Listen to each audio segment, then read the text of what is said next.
মাটির চুলার রান্নার স্বাদ গন্ধ সবই আলাদা, স্পেশাল।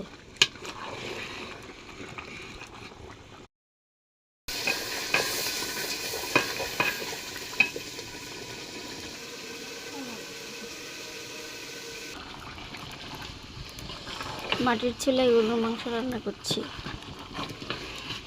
কোরবানির মাংস। কেমন হয়েছে কমেন্টস করবেন সবাই।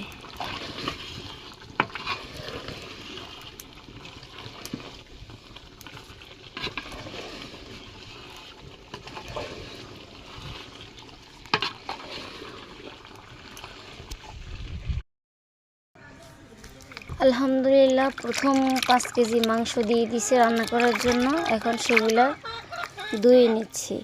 এখানে মাংস আর কলিজা দিয়ে দিছে রান্না করার জন্য, সেগুলো ধুয়ে রাখতেছি।